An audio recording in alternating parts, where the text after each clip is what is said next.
Hello everyone, welcome back to another lightsaber review video. Today we're going to be taking a look at this 7Chambers Aniflex Elite lightsaber hilt. This of course is a replica of Anakin Skywalker's lightsaber from episode 3 Revenge of the Sith. And it is a sort of a reimagined design of the Graflex Flash 3-cell that was used in the original trilogy. So this is uninstalled. The only modification I've made for it, or really not modification, the only setup I've made is to just install these grips.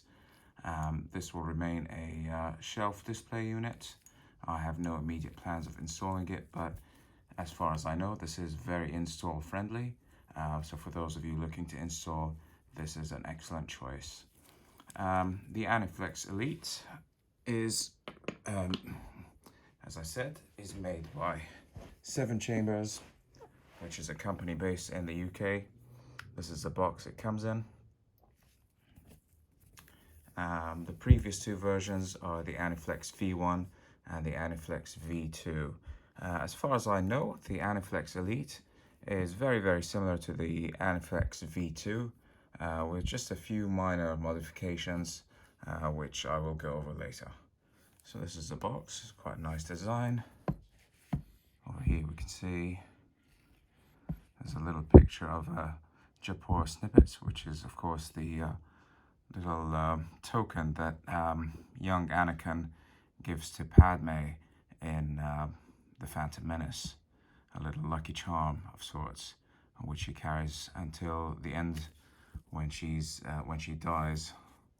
In episode 3 we can see it hung around her neck.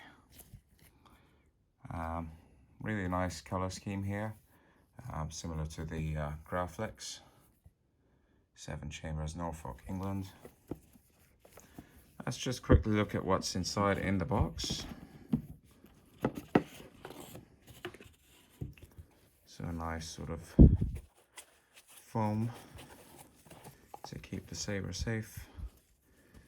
These are some of the extra goodies that you get with the Elite that you didn't get previously with the V2. So there's a canvas carrying bag with a drawstring.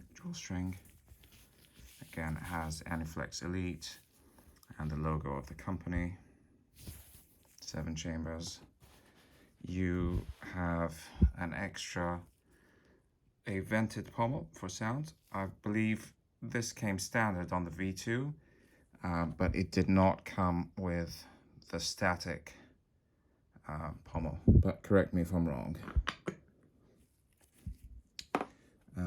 There's a few other things that are, I think, basically just switches, again, for installation. And this piece here, which honestly I have no idea what this is, but I'm assuming it is something to used for installing as well. It also comes with this very nice saber stand with a plaque that says Aniflex Elite, made of metal. Really nice, that. So it's always nice to have a free lightsaber stand, and this is quite a nice quality one too. Obviously the thing with all of these kind of prequel era hilts is the very shiny chrome finish, hence the gloves. These things are such a fingerprint magnet. It's my only slight annoyance with them. I'm so used to weathered, brushed finished hilts from the original trilogy era that don't have this particular problem, but that's just the nature of these hilts. So these will constantly have fingerprints and marks on them, so you need to wipe them down or just handle them with gloves. So the design is very beautiful and highly accurate. From all the reference pictures I've seen, it is one of the most, if not the most accurate Anakin Skywalker lightsaber. In terms of improvements over the V2, I don't think there are any as such. I think This accommodates a crystal chamber, which the Aniflex V2 didn't. As I said, the static pommel, but that can be sold separately, I believe. And it's all the extra kind of goodies that come with it, like the stand and the carrying bag and so on. But a V2, I think, is just as good. I think there was initially some production issues where the first run of the Aniflex Elite, this red button here, it didn't sit. I mean, it's still not flush, but that's accurate. The previous one just was way too high. But this has been corrected in later runs. I actually bought this from someone. It's second-hand, but it was brand new. He'd never touched it. There has been a few issues with fulfilling the pre-orders from 7Chambers. A lot of people have waited for a long time, and I actually signed up on the pre-order, but I cancelled it sometime later because I changed my mind. But yeah, someone was selling it for a really good price recently, so I pulled the plug on it.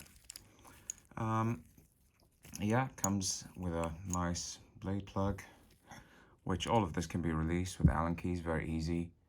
If you undo this, you can take the blade plug out. These parts are just very easy to unscrew.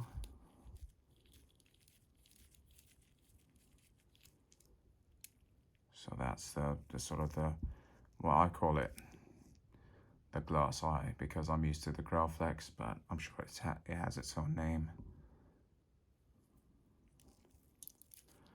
Oh, the pins were not installed. So the whole thing was assembled, except for the grips and these brass pins, which I used just a pair of tweezers, I think. I used needle nose pliers, and I was a bit nervous. I didn't want to scratch it, so I just used tweezers, but they went in nice and easy. You just have to take your time. The red button underneath as well.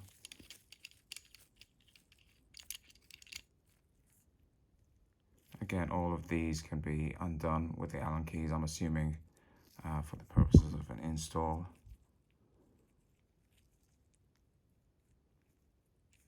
Yeah, I think there was the V1 had a couple of issues with the correct shade of paint for these two Greeblies, that one and that one. I've seen on the forums people are trying to like paint them to get them to look more accurate, but this has all been addressed from the V2 onwards. So no issues with any like loose parts. I think the bunny ears was a little bit looser on the V2. Again, that's been corrected. I think there was a, on the V2, you can see here between the bunny ears, there was like a screw. I think. Don't quote me because this is the first Aniflex I've owned, so apologies if I've said something about the V2 or the V1 that is incorrect. There's the clamp card. Not much to say about this. I mean, it's very easy to put together. The one slight drawback with this, I will say, is the CoverTech wheel. Now, because my grips were not installed, and because the grips on the Aniflex have to be about 3 millimeters away from the edge, unlike like Graflexes where you could kind of sit them at the bottom, I found it difficult to kind of eyeball them because they need to be, or two of them need to be pointing towards the clamp card needs to sit in between those two. That one needs to go straight through until to the red button. So you can eyeball it. It is possible. It's just that there might be like slight differences in alignment where some sit a little bit higher than others. So it just kind of annoyed me, and I'm a bit of a perfectionist with grip alignment. So I looked for a grip guide, which was surprisingly hard to find. In the end, I found one, I think on Etsy, which was done by Albert Flores of Smuggler's Outpost. So I purchased the SDL and sent it to a friend, and he very kindly printed it for me. The grip guide worked great. Very, very easy to use. Everything's aligned perfectly accurately. As you can see, the top two are going to the clamp card. That one's going to the red button. And in between these two is a CoverTech wheel. So that brings me back to the CoverTech problem. If you can see underneath here, I'll just zoom in, under the CoverTech, that screw, the hex screw, it's loose now. You can see how easy it is to, if I tighten this, what's going to happen is the screw, yes, will get tighter, but as it does that, the CoverTech will push these two grips out, so they'll end up coming close to each other from here and displacing from out here. So they'll divert like that, which is really, really annoying. And there really isn't a way to like tighten the screws without sacrificing grip alignment. So what it needs, I think, is some sort of perhaps like a spacer underneath or something for the screw to kind of sit through a bit better. I don't know, it just needs the design of this. There's something lacking here. I've talked to a couple of people about it and everyone's aware of the problem, but you know, as I'm not going to be wearing this on my belt, it doesn't matter. It's going to sit on a shelf. But for those who are planning to like cosplay, be very, very careful if you come across this issue, because the last thing you want is for the CoverTech to go loose and your saber to fall down and get damaged. So you'll either have to secure the grips with maybe E6000 or something like that, because I have them on with double-sided tape, so you'll probably need something a bit better than that with a stronger hold. But that is maybe my only criticism of this hilt. It's otherwise very, very beautiful, really well machined, well designed, no marks or blemishes at all. The chrome finish is fantastic.